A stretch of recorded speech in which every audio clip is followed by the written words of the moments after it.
Hello my dear friend, welcome back to my channel. अगर आपने इसको सब्सक्राइब नहीं किया तो सब्सक्राइब कर लीजिए ताकि आपको नोटिफिकेशन मिल सकें और बेल आइकन को भी प्रेस कर देना। आपको हर बार पता चलेगा तब भी मैं वीडियो अपलोड करूँगा। बाकी मैं डेली बेसिस पे वीडियो लेके आता हूँ द हिंदू पेपर एडिटोरियल से, या कोई भी सिंपल आर्टिकल उठाते हैं जिससे हम इंग्लिश बोलना सीखते हैं, पढ़ना सीखते हैं, न्यूज़पेपर कैसे पढ़ा जाता है और ये कम्पिटिटिव एग्जाम के लिए आपको जीएस पेपर 1, 2, 3 के लिए कैसे ये इंपॉर्टेंट रहते हैं।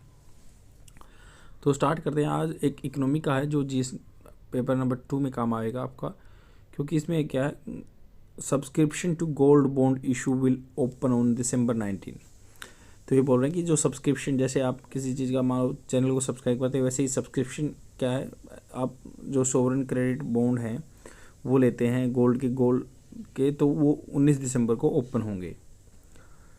ये सिंपल सा आर्टिकल है, इसको मैंने थोड़ा सा और सिंपल कर दिया ताकि आपके कम्पिटिटिव एग्जाम के लिए बहुत ही बेनिफिशियल रहे। जैसे sovereign gold bond scheme launch होगी। द सोवरेन एसजीबी बोल देते हैं, सोवरेन गोल्ड बॉन्ड। मतलब ये आपको फिजिकल फॉर्म में गोल्ड लेमन के, जैसे आप गोल्ड चेन रखते हैं या गोल्ड आइटम रखते हैं गोल्ड के, तो उसकी बजाय आपको बॉन्ड मिलेगा। बॉन्ड क्या होता है? एक डॉक्यूमेंट होता है। मतलब आप गवर्नमेंट को पैसा देंगे, गवर्नमेंट आपको बॉन्ड देगी, उसकी कीमत क्या है, सोने की जो मार्केट वैल्यू है उसके अकॉर्डिंगली चेंज होती रहेगी और आपको 2.5% पे इंटरेस्ट भी मिलेगा। तो उसी के बारे में डिस्कशन है। द एसजीबी स्कीम वाज और वर्ब की थर्ड फॉर्म। कभी भी आपने देखा होगा कि वाज के बाद वर्ब की सेकंड फॉर्म आती है, बट ये वाज लॉन्च, ये क्या है, पैसिव फॉर्म में बात करते हैं कि भाई लॉन्च की गई थी, पैसिव फॉर्म में ये लॉन्च की गई थी, तो ये पैसिव फॉर्म में बात है। The SGB scheme was launched in November 2015। तो जो 2015 में लॉन्च की गई थी विद एन ऑब्जेक्टिव, एक उद्देश्य से, to reduce the demand for physical gold, reduce कम करने के लिए, फिजिकल गोल्ड की डिमांड कम करने के लिए, and shift a part of the domestic saving use for purchase of gold. और शिफ्ट मतलब चेंज करना है, पार्ट ऑफ डोमेस्टिक सेविंग्स, जो घरेलू सेविंग्स होती हैं, बचत होती है, use for the purchase of gold, उसको गोल्ड के परचेज के लिए यूज़ किया जाता था, इनटू फाइनेंशियल सेविंग, तो उसको फाइनेंशियल सेविंग्स में इन्वॉल्व कर देंगे। क्योंकि आपको पता है, like whenever you are depositing your money in the bank, automatically bank will give loan to the some institution and the institution would produce like market value, या कोई product लेके आएंगे, and automatically the economic activity would revive in the market.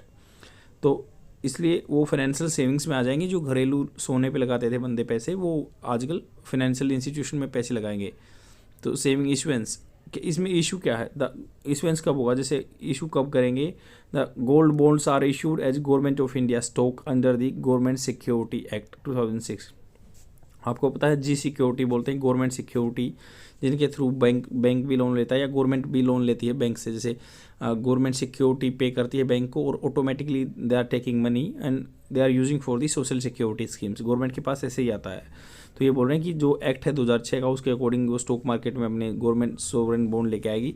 These are issued by the RBI. ये आपको ये याद रखना, ये सिंगल वन लाइनर क्वेश्चन भी बन सकता है कि गोल्ड बॉन्ड किसके द्वारा इशू किए जाते हैं, आरबीआई के द्वारा, ऑन बिहाफ ऑफ गवर्नमेंट के बिहाफ पे, government of India. Bonds are sold through the commercial bank के द्वारा, stock holding corporation of India limited SHCIL, designated post office में भी, एंड रिकग्नाइज स्टॉक एक्सचेंजेज, जैसे जिसको बोलते हैं NSE, national stock exchange of India, और BSE, Bombay stock exchange of India.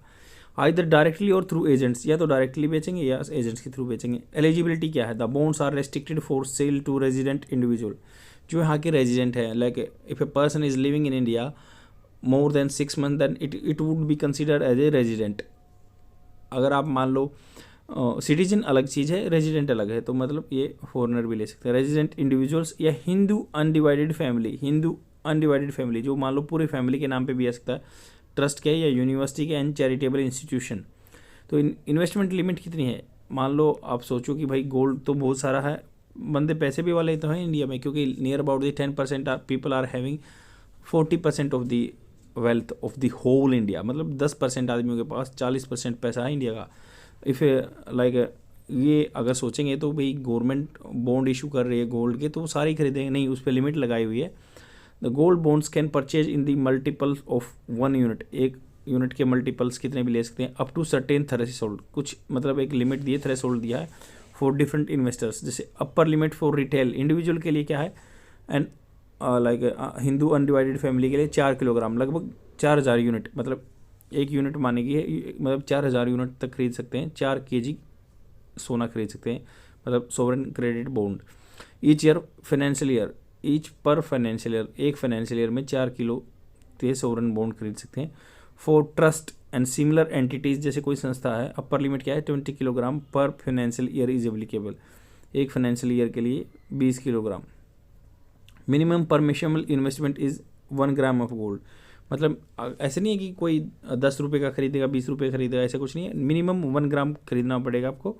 The gold bonds come with the maturity period of 8 year, this is the drawback. Like अगर आपने वो गोल्ड बॉन्ड खरीद लिया, लगभग आपका बुक हो गया 8 ईयर के लिए पैसा, विद एन ऑप्शन, एक ऑप्शन भी मिलेगा टू एग्जिट मतलब बाहर निकलना, the investment after the 5 year, 5 साल के बाद निकल सकते हैं, बस मिनिमम ये है कि आपको 5 साल तो अपना पैसा डालना ही पड़ेगा। A fix rate of 2.5% per annum is applicable on the scheme, मतलब गोल्ड का जो बढ़ेगा पैसा बढ़ेगा, बट आपको 2.5% ब्याज भी मिलेगा। पेबल सेमी एनुअली, मतलब 6 महीने में एक बार मिल जाएगा आपको ब्याज को। The interest on the gold bond shall be taxable, जो इंटरेस्ट मिलेगा सेल बी टैक्सेबल, वो टैक्सेबल होगा किसके, IT एक्ट 1961 के अंडर, मतलब उस पर जैसे बोलते हैं ना कि भाई जो टैक्स ऑन सोर्स होता है ना, TDS बोलते हैं, टैक्स डिटेक्शन एट सोर्स, वो कटेगा TDS 1961 एक्ट के अकॉर्डिंग। डिसएडवांटेज क्या है, there is a long term, मतलब 8 साल का, अनलाइक फिजिकल गोल्ड, आप कभी भी आपके पास पैसा है, जरूरत मान लो आपके पास पैसा नहीं है, आप उस सोने को जाओगे गिरवी रख दोगे, लोन मिल जाएगा या पैसे मिल जाएंगे बेच के, तो वैसा प्रोग्राम है नहीं यहाँ पे। Sovereign gold bond are listed on the exchange but trading volumes are not high, तो ट्रेडिंग वॉल्यूम नहीं है, ज़्यादा ट्रेडिंग नहीं होती है, जैसे therefore it will be difficult to exit before majority. तो आप मान लो एक बंदे ने खरीद लिया, दूसरा लेने के लिए तैयार नहीं है, तो ट्रेडिंग अपॉर्चुनिटी कम है, मान लो एक बार ले लिया तो आपको नियर अबाउट 5 ईयर्स पैसा डाल के रखना ही पड़ेगा। आई होप आपको समझ में आया, बहुत ही सिंपल एंड छोटा मतलब क्रिस्प आर्टिकल था, और आपको अगर ये कंटेंट अच्छा लग रहा है तो अपने शेयर कर दीजिए फ्रेंड में, और डेली देखते रहिए। Thank you very much, bye.